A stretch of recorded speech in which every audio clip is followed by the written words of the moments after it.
Bon, du coup, on va commencer. Donc, je vous demande d'accueillir Jean-Paul Béchu, qui sera notre invité du soir.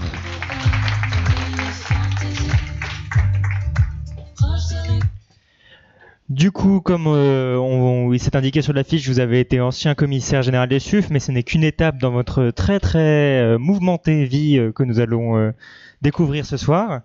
Vous avez écrit un livre d'ailleurs qui en résume une grande partie, donc Une revanche sur la vie, qui sera en vente à la fin de la soirée là-bas. J'aime bien le sous-titre, Le parcours d'un bon à rien.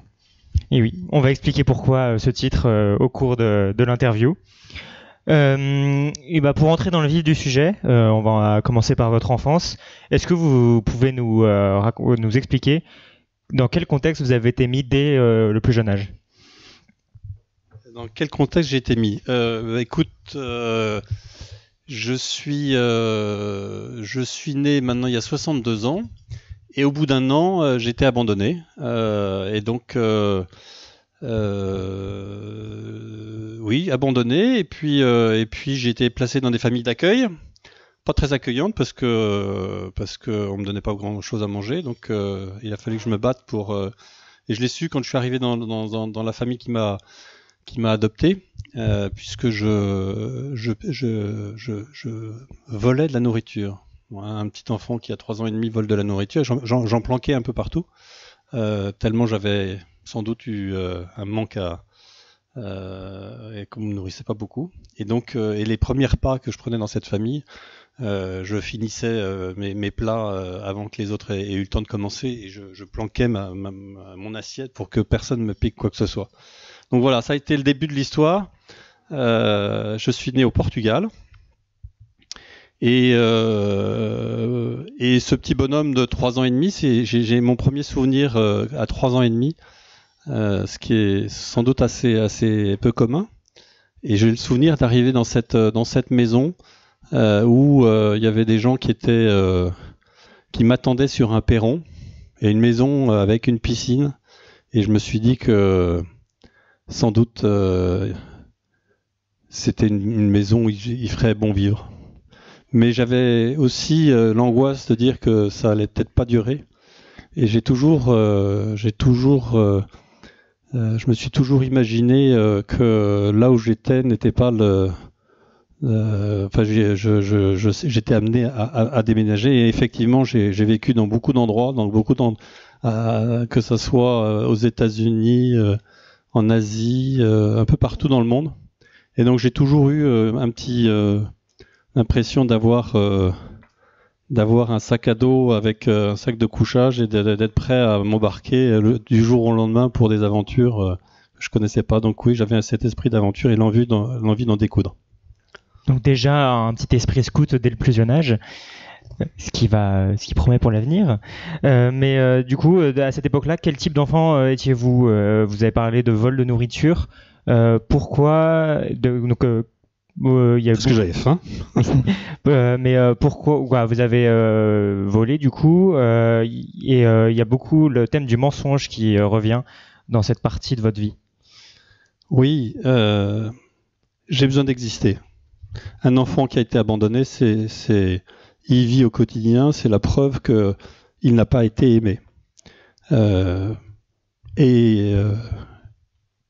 Et on arrive à se convaincre qu'on en est la cause. Donc c'est parce que j'étais comme j'étais qu'on ne m'a pas aimé, qu'on m'a abandonné.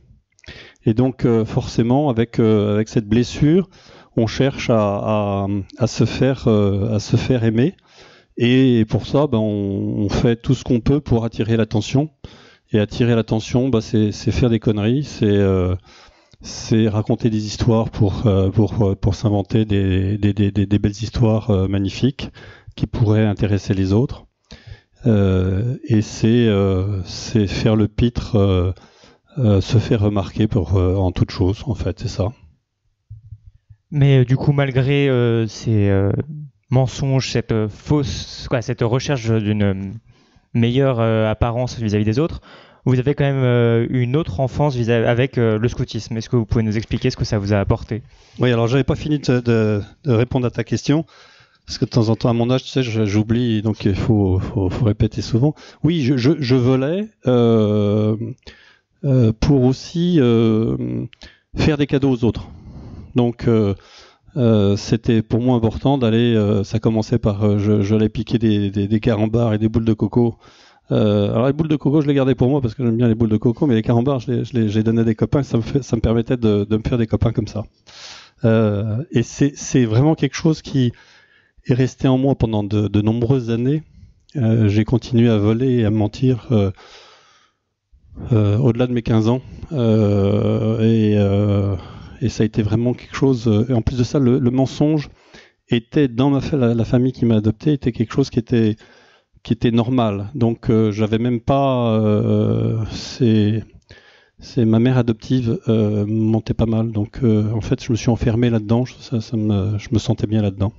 Et oui, grâce au scoutisme, à 8 ans, donc on déménage en France et j'ai la chance de faire la rencontre avec ce qu'allait être ma seconde famille, parce que ma première famille manquait un peu d'amour.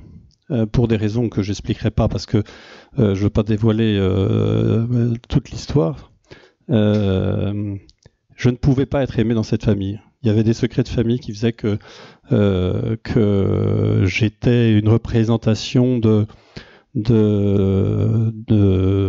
faute et que de ce fait on me donnait une place, mais j'avais pas forcément le droit de la prendre. C'est un peu compliqué à comprendre, mais si vous lisez le bouquin, vous comprendrez pourquoi. En fait, je suis en train de faire de la pub pour. Et donc, je suis malheureux. J'ai aucune raison d'être malheureux, mais je suis malheureux. Pourquoi ? Parce que je me sens pas aimé, parce que je me sens pas reconnu, parce que je me sens pas, surtout pas à ma place, et parce que je traîne cette blessure du non-amour. Et je découvre un jour le scoutisme. Et là, le scoutisme est devenu ma deuxième famille. À l'instant même où j'ai revêtu le vêtement, l'uniforme, je me suis senti bien. Et ce qui m'a marqué, c'est que grâce à cet uniforme, je ressemblais à ceux qui m'accueillaient. J'étais un des leurs. J'avais donc ma place dans la société. Et on m'avait donné un rôle. J'étais cuistot. Enfin, pendant les camps, c'était une place on pouvait briller. Et surtout, le scoutisme m'a permis de devenir celui que je voulais être. C'est-à-dire que, en dehors du scoutisme, j'étais encore une sale canaille qui mentait, qui volait. Et avec l'uniforme sur le dos, je sais pas, il me semble, j'avais comme un respect de l'uniforme et je ressemblais en fait à celui que les gens voyaient avec cet uniforme. Et c'est pour ça que j'ai toujours eu beaucoup de fierté à porter cet uniforme, parce que comme un prêtre qui porte une croix, l'uniforme scout m'empêchait de rester celui que j'étais au quotidien. Et donc le scoutisme, j'ai appris le scoutisme. Pour moi, c'était là aussi briller. Et pour briller, c'était de faire des BA, me rendre, comment dirais-je, indispensable. Et j'ai vite compris que pour avoir la reconnaissance et pour attirer le regard des autres, il fallait d'abord s'intéresser à eux. Le sens des autres a été quelque chose que j'ai découvert dans le cadre du scoutisme, qui a conditionné tout le reste de ma vie. Ça m'a pas empêché de continuer à être un pauvre type, et vous verrez que j'ai mis très très longtemps, et que je le suis encore quelques jours par an, ou quelques heures par mois. Mais le scoutisme m'a appris le sens des autres. Sens des autres, c'est pas uniquement peut tout apporter. Il m'a apporté ma réussite professionnelle, parce que quand on a le sens des autres, eh bien on va être sensible à peut-être à des besoins qui peuvent être pourvus par la création de nouveaux produits. J'ai inventé plein de produits grâce à cette écoute. Et là, il y a un truc au niveau des nouvelles technologies, ces trucs-là qui sont une vraie plaie pour une vraie relation aux autres. Et c'est une vraie plaie pour saisir des opportunités. Donc ça m'empêche pas que moi aussi je suis connecté et je suis c'est le vieux loup qui parle, parce que cette expérience, si j'avais eu ça dans la poche il y a 40 ans, 50 ans, j'aurais pas du tout saisi et eu le même rapport avec les autres. Donc vous devez beaucoup au scoutisme et c'est ce qui va forger une partie de votre avenir. Mais au même moment, là vous allez pouvoir expliquer le sous-titre de votre livre, Le parcours d'un bon à rien. On vous dit que vous êtes un bon à rien. Ouais. Est-ce que vous pouvez nous expliquer du coup d'où est venue cette phrase ? Je reviens un petit peu au scoutisme quand même, un truc important. Je vais te bousiller ton interview, ça c'est pas grave. Oh, j'ai l'habitude avec... Bon, on est entre nous, là, ça peut le faire. J'ai découvert à travers le scoutisme que j'avais des talents. Et pas forcément ceux que j'imaginais, parce que je racontais des cracks et je m'inventais des fausses qualités. Mais grâce à la vente de calendriers, par exemple, j'ai su que j'étais un sacré commercial. Et donc, j'ai emmerdé tout le monde, tous les voisins. On habitait à Neuilly à l'époque, et je vendais pas 5 calendriers, j'en vendais des dizaines et des dizaines. Moi, les ventes de calendriers, je faisais au moins tout un mois où je faisais les rues. Ensuite, je changeais de technique, donc les queues le dimanche dans les boutiques pour la mamie qui allait acheter sa tranche de jambon. Et ça faisait la queue, et je me tapais toute la queue, et je faisais toutes les boutiques, et ainsi de suite. Donc ça m'a révélé que j'avais des qualités que je pouvais exploiter, que je pourrais exploiter plus tard. C'était quoi ta question ? Du coup, à propos du titre, Le parcours d'un bon à rien. Ah oui, alors c'est un clin d'œil, parce qu'en fait, j'étais en pension chez les oratoriens, et l'école m'embêtait profondément. Et je faisais plein d'autres choses, et donc je m'intéressais pas beaucoup au sujet. Et un jour, c'était après le décès de mon père est décédé, j'avais 13 ans. On m'a raconté que c'était un accident cardiaque. En fait, il en était tout autrement, mais ça vous le saurez plus tard. Et c'est pas mal le teaser, hein, je peux continuer. Et je suis convoqué avec ma mère chez le proviseur, et il dit vous savez madame, votre fils devrait arrêter ses études parce que c'est un bon à rien. Donc ça c'est encore une pédagogie, un mode intéressant pour sortir le meilleur de quelqu'un. C'est que moi effectivement ça m'a piqué aux fesses. Je dis c'est pas possible qu'on me prenne pour un abruti, et donc je me suis mis à vouloir prendre une revanche. Et ce titre-là, c'est pour tous les bons à rien, parce que bien souvent, je sais pas, il y en a beaucoup des bons à rien ici, des gens qu'on considère pas à la hauteur. Si, vous reconnaissez ? Bon, bah c'est malheureusement des paroles qui peuvent être dévastatrices pour certains. Moi, ça a eu l'effet inverse. Donc c'est une petite pichenette pour ce père Desjardins qui m'avait pris pour une bille. Voilà. Donc c'est pas qu'une revanche sur la vie, c'est une revanche sur ceux qui vous ont prédit. Non, parce que je devais vraiment être un abruti à cette époque-là, donc je lui en veux pas du tout. Moi, au contraire, il m'a réveillé. Donc c'est aussi quelque chose, c'est que je me suis aperçu que plus les conditions étaient difficiles, plus ça me donnait de l'énergie et la force de m'en sortir. Puisque vous nous avez fait un teaser, est-ce que vous pouvez nous parler du coup de ce qui s'est passé au niveau familial à ce moment-là, de l'adolescence, du début d'adolescence ? Alors je ne sais pas ce que tu veux me faire dire. La mort de votre père notamment. Oui, donc je suis dans une famille où les rapports sont un petit peu compliqués. La seule personne avec laquelle je m'entends bien, c'est bonsoir. J'ai plus rien à dire là, j'ai tout dit. La seule personne avec laquelle je me sens réellement attiré, c'est mon père adoptif. Et à 13 ans, j'apprendrai plus tard lors d'un dîner arrosé, lors d'un mariage, par un oncle que mon père adoptif était mon vrai père. Mais quand il est mort, bien évidemment, je le savais pas. J'étais en colère. En colère parce que en fait une fois encore, on m'avait abandonné. La personne pour laquelle j'avais le plus d'estime dans cette famille m'avait abandonné. Une nouvelle fois, l'histoire se répétait. J'étais abandonné. Donc je me suis complètement fermé sur moi-même et je suis resté dans le pensionnat. Je revenais pas les week-ends et je ne pensais qu'à une seule chose, c'est à foutre le camp le plus rapidement possible à l'étranger, parce que je ne pouvais pas faire de vie en France et il fallait que je me crée des racines à l'étranger. Quand on lit votre livre, toute cette partie-là de votre vie, les thèmes qui ressortent le plus, c'est que vous essayez de nous montrer le plus, c'est qu'il n'y a pas d'amour sans vérité et qu'il faut faut bien mettre de l'importance du merci et des choses, des gestes simples de l'amour et de la vérité dans les familles à notre époque. Est-ce que vous pouvez nous en parler un peu? Alors pour un menteur professionnel, un menteur professionnel ne peut pas accéder à l'amour. Oui, ça c'est quelque chose que j'ai mis du temps à comprendre, et qu'il ne peut pas y avoir d'amour si on n'est pas en vérité. Je suis surpris du nombre de couples autour de moi qui ne sont pas en vérité, et qui de ce fait ne partagent pas la totalité de ce qu'ils vivent.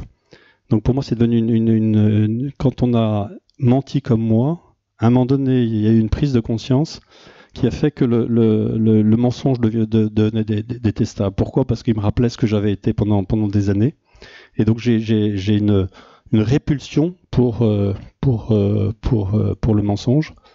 Et c'est paradoxalement, c'est à partir du moment où je l'ai abandonné que les choses ont commencé à changer dans ma vie, et que un beau jour j'ai pu moi aussi découvrir l'amour. Mais je te brûle un petit peu ton truc. Tu voulais que je dise quoi entre les deux ? L'importance du merci. Oui, alors là aussi, merci, c'est un mot qui est facile, mais que j'ai mis beaucoup de temps à prononcer, parce que dans ce combat que je menais contre la terre entière, j'étais un fantassin qui était au combat, et j'ai pas compris du tout les opportunités, les chances que certaines personnes m'ont donné, et c'est un très grand regret que j'ai eu de ne pas avoir eu le temps ni avoir pensé à dire merci à ceux qui m'avaient tendu une main et qui m'avaient sorti de mes difficultés. Donc merci est un mot magnifique qu'on n'ose pas dire, qui est pourtant gratuit et qui donne envie, quand on l'entend, quand on le reçoit, de se donner davantage pour les autres. Donc c'est un mot que je dis maintenant très volontiers. Après cette enfance, vous passez dans ce que je considère être comme pour vous le temps de l'aventure.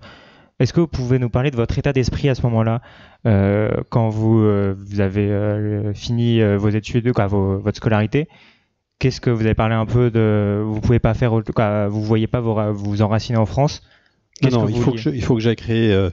J'ai besoin de reconnaissance, comme nous tous, hein, on a tous besoin d'être connus, reconnus, puis aimés.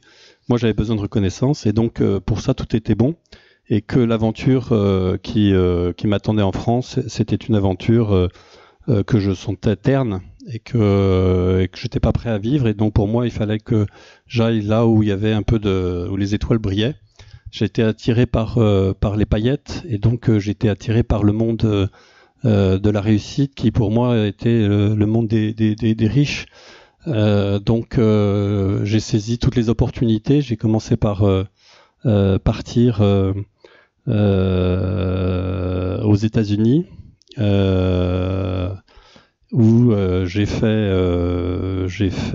la découverte de ce monde où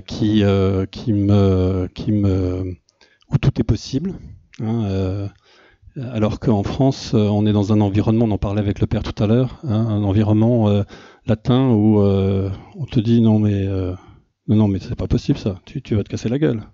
N'y va pas, tu vas te casser la gueule. Et si tu te casses la gueule, forcément, la personne qui t'avait dit ça t'a dit je te l'avais dit, je te l'avais pas dit. Ben voilà. tu m'as pas écouté, tu t'es cassé la gueule. Alors qu'on a autre chose, quand on s'est cassé la gueule, on a plutôt on a besoin d'entendre, c'est pas grave, la prochaine fois tu réussiras. Ce qu'on entend aux États-Unis. Donc les États-Unis, c'était un Eldorado pour réussir. Et donc j'ai rencontré des gens qui m'ont ouvert l'esprit. Notamment, j'ai vécu dans une réserve indienne, les Blackfoot au Canada.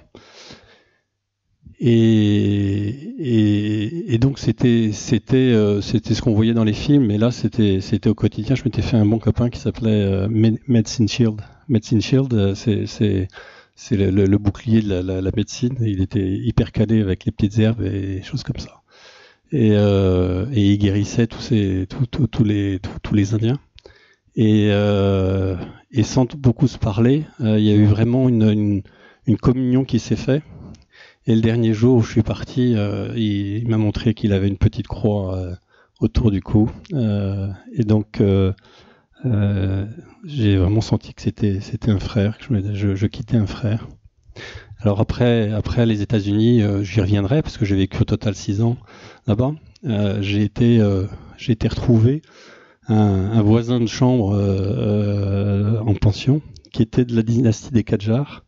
La dynastie des Qadjars, c'était la dynastie qui a régné en Iran avant les Pahlavis. Les Pahlavis, c'est la dynastie qui a régné jusqu'à la révolution. Je ne sais pas si ça vous dit quelque chose. La révolution iranienne dans les années 77, par là 78. Et donc mon ami Kamran était un prince de la dynastie des Qadjars. Et donc son père m'offre une opportunité de partir en Iran. Ce que j'ai fait, donc je vivais avec des princes et des princesses. J'ai rencontré une reine. Je faisais un petit peu tous les métiers. Surtout, j'ai eu la chance d'investir, de jouer le rôle d'agent immobilier. Et donc j'investissais des capitaux de cette famille royale en France. Et puis comme il m'est arrivé quand même pas mal de mes aventures, eh bien j'ai connu la révolution et il a fallu que je parte comme un voleur en laissant tout ce que j'avais gagné, et j'avais gagné beaucoup d'argent. Et une nouvelle fois, il a fallu que je recommence à zéro. Et donc je suis reparti au Canada, où j'ai fait là aussi beaucoup de métiers. Et où j'ai développé cette résilience. Et je sais au fond de moi, parce que ma vie a été faite de très nombreux échecs. D'abord, pour moi, l'échec, on en parlait tout à l'heure, c'est le ciment, c'est la fondation de la réussite. Et ça, on ne nous l'apprend pas en France. Il ne faut pas avoir peur de l'échec. C'est les échecs vont vous permettre, si on fait pas 2 fois la même erreur, ces échecs vont permettre de construire votre réussite. Et j'avais au fond de moi, j'ai toujours, malgré les échecs, et je me suis retrouvé dans le ruisseau de nombreuses reprises, notamment au Canada, où j'ai été professeur de danse, j'ai été cuistot, j'ai été plongeur, je travaille sur les routes, et puis il y a des moments où j'avais pas de papier, donc c'était compliqué, et je rentrais, puis je regardais s'il n'y avait pas des petites pièces sur le trottoir. Vous n'imaginez pas combien de sous j'ai ramassé simplement en me baissant. On peut faire fortune sur les trottoirs dans la plupart des villes. C'est incroyable. Alors les fortunes à l'époque, c'était simplement pour m'offrir un petit burger, mais ça me permettait de pouvoir manger. Et donc, au fond de moi, malgré tous ces échecs, j'avais la conviction que la réussite m'attendait. Donc ça, c'est ce qui m'a permis de faire cette course de haies. De me casser la figure entre chaque haie et de vouloir passer le futur obstacle, quelle que soit la hauteur de cet obstacle. C'était pas de dire c'est pas possible, c'était de dire maintenant comment je peux le passer, comment je peux le contourner, parce que derrière j'ai des choses bien qui m'attendent. Vos aventures, du coup, vous ont mené un peu partout. Vous avez dit Iran, États-Unis, ce qui peut être ironique aujourd'hui quand on voit le contexte actuel. Vous avez vu différents... Pas de ma faute, hein, ni Oui. dans un cas ni dans l'autre. Hein. Vous avez vu différents milieux, vous avez côtoyé du coup une famille princière, mais rencontrer des milieux un peu plus laborieux. Tout à l'heure au repas, on parlait justement de l'importance des rencontres. Qu'est-ce que vous avez tiré de ce contact avec différents milieux, différentes cultures? Alors déjà, la France qui, à cette époque-là, ça l'est moins aujourd'hui, mais ça le demeure un petit peu encore. On m'avait expliqué pendant toute mon enfance, mon adolescence, que la France était le plus beau pays du monde et que quelque part on était les plus intelligents parce que notre histoire le prouvait. Et quand tu vas en Iran, tu regardes dans le rétroviseur et tu vois aussi une sacrée histoire d'un pays qui était au top et qui était pas en grande forme quand je l'ai connu. Et donc se dire que c'est pas le passé qui conditionne le présent d'une certaine façon, et que il y a peut-être d'autres méthodes, d'autres façons de penser qui peuvent aussi permettre de conduire une vie vers la réussite. Donc c'est en fait c'est de s'apercevoir que dans toutes les cultures il y a des belles choses et qu'il faut savoir ouvrir les yeux pour pouvoir les découvrir. Et à partir de ça pousse à être extrêmement curieux, à s'intéresser de tout, à être, quand on connaît pas les langues, à veiller sur les attitudes, sur la gestuelle, pour déceler le moindre langage corporel, pour savoir à qui on a affaire, si cette personne dans quelle situation elle se trouve, si elle est en détresse ou en joie, etc. On peut apprendre énormément de choses des attitudes corporelles, et ça m'a beaucoup aidé. Et puis c'est de se dire que ce monde réfléchit différemment, chaque culture réfléchit différemment, et que il y a du bon à apprendre partout. Et sinon, à ce moment-là, quel était votre rapport avec la foi, avec la religion? Alors, vous avez fait du scoutisme, oui. Où en étiez-vous à ce moment-là? Alors à cette époque-là, je suis aux États-Unis, je vis avec des milliardaires. Je rencontre David Rockefeller, qui est l'homme le plus riche des États-Unis, du monde d'ailleurs à l'époque, du monde carrément, numéro mondial. Je rencontre Henry Kissinger, qui est un secrétaire d'État. Je rencontre des stars. Quelque part, je me prends aussi pour une star parce que ça me monte un peu ciboulot. Je suis à l'époque responsable des achats de la deuxième société de nettoyage industriel, qui s'appelait National Cleaning Corporation. C'est une petite société. Le patron m'appelle un jour: je vais acheter une petite société de 15 000 salariés. J'ai besoin de quelqu'un pour redéceler les achats. Et je me prends pour une star parce que quelques jours après être arrivé à New York, j'ai la société de papier qui m'envoie son petit jet privé pour venir me faire visiter ces usines. Donc moi aussi, je me prends pour quelqu'un qui a réussi. Et à cette époque-là, je vis une vraie vie de débauche. Je gagne énormément d'argent. Je double mon salaire tous les 6 mois. Enfin bon, je vis la nuit. Et mon Dieu est loin. Et puis à un moment donné, il a sifflé la fin de la récréation en m'envoyant un messager. Dieu vit à nos côtés. C'est ce que j'ai appris. Et le privilège du vieux schnock que je suis, c'est notamment quand j'ai écrit ce livre, c'est de pouvoir, en prenant de la hauteur, de voir au moment où on a le plus besoin comment il s'y prend pour nous envoyer une personne qui n'est au courant de rien, pour nous souffler juste des paroles de réconfort, des paroles qui vont nous permettre d'ouvrir des horizons. Et là, il m'a envoyé une personne que j'imaginais pas. Donc vous m'imaginez dans une warehouse, une zone de stockage avec les produits chimiques, ça. Et j'avais un gars qui s'occupait un bon black qui s'appelait Jay, qui était chef de cette warehouse. Et Jay, il buvait sa bière tous les jours, tout le temps. Il avait toujours une canette à la main.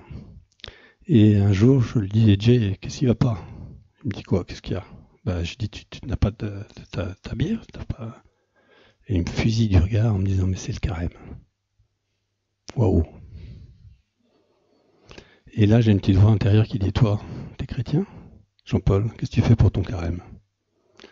Donc ça a été le premier coup de semonce. Tout de suite, quelques temps après, je me dis, cette vie n'a pas de sens. Qu'est-ce que tu veux, Jean-Paul? Je veux vivre ce que je n'ai jamais vécu, ce qu'on m'a jamais donné, une histoire d'amour avec une femme avec laquelle je pourrais avoir des enfants. Et j'en prends pas le chemin. Donc malgré les ponts d'or, j'ai délaissé cette vie, j'ai donné ma démission. Et puis je suis parti me réfugier au nord de New York, dans le Connecticut, un petit patelin qui s'appelle Old Saybrook. Et j'ai trouvé un vieux curé irlandais qui était un sacré philo, qui avait une belle maison au bord de l'eau. Et je me suis retrouvé à louer cette maison. Il était philo, hein, parce qu'il me la louait pour les beaux jours. Il me foutait dehors en disant j'ai besoin de récupérer ma maison. Mais bon, ça m'a donné un endroit où j'ai pu me reconnecter au bon Dieu. Parce que quelques temps après m'être installé, j'ai vécu un moment une vraie conversion. Est-ce que vous pouvez nous parler du coup de ce moment de conversion justement? Ça s'est passé dans une salle de bain. Je suis sous ma douche et je sens une force qui me terrasse, qui me met à terre, et je me mets à pleurer et je demande à mon Dieu pardon pour tout ce que je lui ai fait, pour celui que j'étais, et je lui ai demandé de me prendre par la main pour me conduire là où il le désirait. Voilà. J'avais 23-24 ans. Donc je suis quelqu'un qui plutôt rationnel. J'étais jamais très loin de lui et tout.